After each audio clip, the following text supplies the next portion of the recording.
no puedo no decir que es algo que no corresponde en el marco de el axioma de la libertad sobre el cual usted abreva tanto. Esto es lo que decía el presidente hoy, para no tener traducción.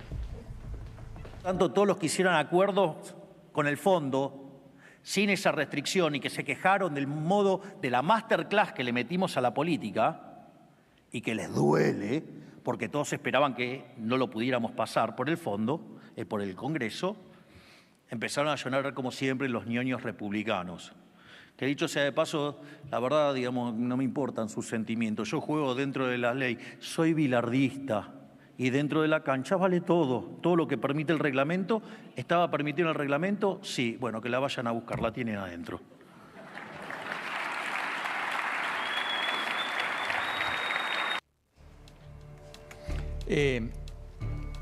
Tiene razón, ¿eh? No hizo nada ilegítimo. Encontró el hueco, encontró... Todo lo demás es la construcción narrativa, de verdad. Después aparece con el tuit de hoy. A mí me preocupa mucho esta idea. La gente no odia tanto a los periodistas. Primero es un sentimiento que yo no tengo, gracias a Dios, y muchos de ustedes ojalá que no lo tengan, porque tener odio es feo. Segundo, estás en el lugar más importante del poder. Y la verdad es que cobijás a todos y presidís un país donde estamos todos. A diferencia de otros, probablemente, para dejarlo bien claro, digamos, a propósito de alguna controversia, yo soy de los que quiere que le vaya bien al gobierno, ¿eh? No soy de los que quieren que le vaya mal.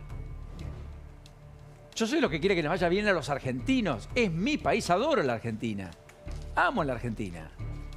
Hemos contado, narrado durante 30 años de carrera los desaguisados a los que nos hemos sometido y que nos han puesto y depositado acá.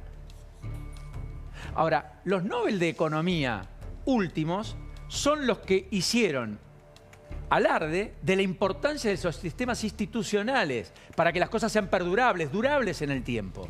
La institucionalidad es lo que da la diferencia a los países que consolidan políticas de mediano y largo plazo.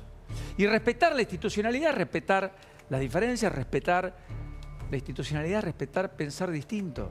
Y en democracia además se crece en esa disonancia, que es la que nos enriquece, no nos embrutece. Yo entiendo que nos gusta más estar con gente que piensa como nosotros, definitivamente para compartir un asado a veces es más cómodo, pero también nos enriquece mucho tratar de entender al otro. Tenés el corte de incluso Manuel Adorni ayer, porque Manuel hizo... ¿Quién está ok? ¿Del Río? Bueno, Gustavo, vamos con José del Río. José, ¿cómo andás? ¿Qué decís? Un enorme abrazo. ¿Cómo andás? Buenas tardes. Muy buenas noches. Muy buenas tardes, Paulino. Casi buenas noches, porque el día es muy largo por estas épocas, ¿no? Muy largo, sí, por estas épocas, definitivamente. Bueno, José, ¿qué estás viendo? Bueno, te escuchaba con atención, ¿eh? Yo me veo muy reflejado en lo que vos decías también. Digo, nos corremos del centro siempre porque creemos que la noticia va por otro lado. En general y en particular apostamos a que le vaya bien al país, ¿no? Como tal. Y sí, escuché con mucha atención el discurso de hoy del presidente en Expo EFI, una exposición. Ayer vos estuviste, a mí me tocó también estar por la tarde con varios de los economistas más críticos del modelo actual.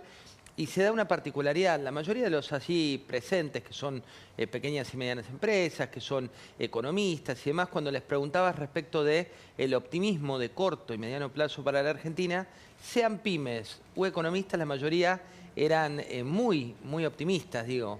Pero últimamente lo que estamos viendo es cortes muy pequeños de entrevistas por ahí muy extensas, donde ese corte muy pequeño saca totalmente de contexto lo que se dijo, ¿no? Pasó en su momento con Lacunza, cuando él durante 24 minutos elogió al gobierno actual e hizo una pequeña crítica que para nada está mal criticar, ¿no? Digo, porque uno está para, como vos bien lo planteabas, plantear posiciones, información, hechos, y cuando es opinión podés estar de acuerdo o disentir, siempre y cuando haya honestidad intelectual en decirlo, no hay nada que se rompa, ¿no? Y creo que lo que estoy viendo es muy parecido a lo que vos decías. Por un lado tenés eso que ocurrió esta mañana, donde llegó muy envalentonado el presidente.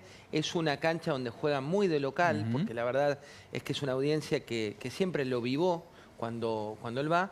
y bueno, utilizó expresiones como la tienen adentro por el tema del Fondo Monetario Internacional, que no queda muy claro a quién se refiere, ¿no? Si es a economistas de la oposición, si es a su enojo actual con varios periodistas, pero lo concreto es que no había una pelea por ese tema en ese lugar, ni tampoco un debate hoy por hoy respecto de lo que ocurre con el fondo. Estuviste moderando un panel de todas maneras muy interesante de economistas. ¿Cuál es el interrogante central que captás? Bueno, ahí tenías a Marina... El marco del optimismo, ¿no es cierto?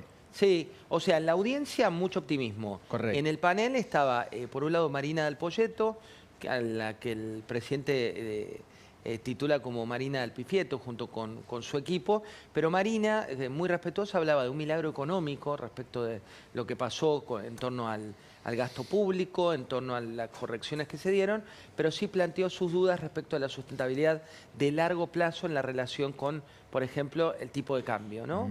Es algo que enoja mucho al gabinete actual cuando se les cuestiona ese tema, porque el gabinete dice la competitividad no tiene que ir por el tipo de cambio, pero ella hizo referencia a varios momentos del pasado y se refirió también a la macro Rodolfo Santangelo, que es socio de Carlos Melconian, a quien el gobierno también se indica con un apodo respecto de sus veredictos y demás.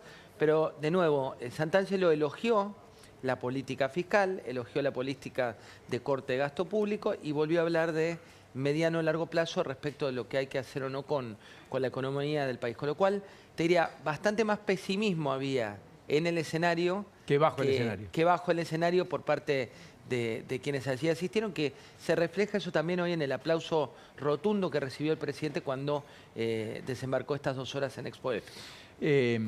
La actividad económica, dijo Orlando Ferreres, mientras tanto, para matizar, cayó 1,2% en marzo respecto a febrero, pero está en un salto interanual del 7,8% versus marzo 2024 y un acumulado en el primer trimestre de un aumento del 7,3%. Ahora, son varios los que dicen que en marzo hubo como un clic, como una reversión, ya no solo en la inflación, sino en los niveles de actividad, que eventualmente estaría siendo corregida en abril y que podría tener mucho más despegue a partir de mayo. ¿También encontraste un poco de eso o no? Mira, estuvo Fausto Espotorno también entre los economistas que estaban allí, que es el titular de Orlando Ferreres, que es la consultora a la que hace referencia. Todos los que ponían como la mira es, este 2025 hay una coincidencia de la mayoría de los economistas, empresarios y demás, en un rebote, en un crecimiento económico, pero todos los que ponían la lupa es que en 2026 logremos como país, y lo decían desde un sentido constructivo, no destructivo, tratar de sortear la maldición de los años pares. ¿A qué se refieren con la maldición de los años pares? Que habitualmente cuando se dan retracciones o este tipo de cuestiones a nivel global tienen un impacto y que eso generó en el pasado reciente devaluaciones profundas de nuestro tipo de cambio. Entonces, decían, el gran desafío que tiene el gobierno es saltar o tratar de sortear esa maldición de los años pares, que seas kirchnerista, macrista o cualquiera de los espacios políticos de los últimos 20 años, podés comprobar que eso se venía dando por situaciones que se volvían inconducentes. José, antes de cerrar, Leandro, hoy terminó en un tuit y nada más lo de Caputo. ¿Sabemos si la automotriz aumenta o no precios a partir de mañana? ¿En qué está ese punto? Tuiteó recién hace 13 minutos el ministro de Economía citando una nota, un artículo de Clarín, donde el vocero de la empresa dice no hay ningún aumento, los precios llegan, estamos hablando de Stellantis, que es la automotriz que tiene a Peugeot, Citroën y Fiat, y dice no hay ningún aumento, los precios si van a aumentar es a partir del 5º día del mes, pero no tenemos ninguna información, no pensamos aumentar 3,5%, que fue lo que había dicho Horacio Alonso, un periodista muy especializado en el sector. Un abrazo al querido Horacio. Horacio publica que los rumores, que extraoficialmente todo el mundo sabía que iba a haber un nuevo listado de precios. Un aumento de 3,5%. Caputo sale al cruce, le escribe Horacio, no creo, pero además Caputo le dice algo así como la frase... Se romperían los códigos claro, un acuerdo, ahí está. Exacto, ahí está. Dice, no creo que sea así. si fuera cierto, la relación de confianza construida con esa industria. Si se rompe esa confianza que tanto costó, nosotros usaremos nuestras herramientas. Te cuento un poco y les sumo a lo que bien decía Leandro esta mañana, temprano, poco después de las 8, cuando se produce este cruce entre Horacio Alonso, periodista de ámbito financiero, y Luis Caputo, ministro de Economía. Justo coincidió que estaba uno de los titulares de ADEFA, que es la Asociación de Fabricantes Automotores aquí en la sede Vicente López de la Nación, y lo que decía era, no, cuidado con esto, que las listas no están, que fue en línea con lo que pasó con posterioridad a la tarde. Decía, la cronología de esos aumentos no coincide con lo que pasó en redes sociales y tampoco el tiempo daba para el aumento. No obstante, la manera en la cual sale a la cancha el ministro Caputo fue de exponer que si esto ocurría, se rompía el lazo, no solo con esa empresa, sino con toda la industria. José, enorme abrazo. Como siempre, un placer tenerte. Lo mismo para ustedes. Abrazo enorme. Termina muy bien la tarde. Bueno, mañana baja la nafta 4% promedio, YPF.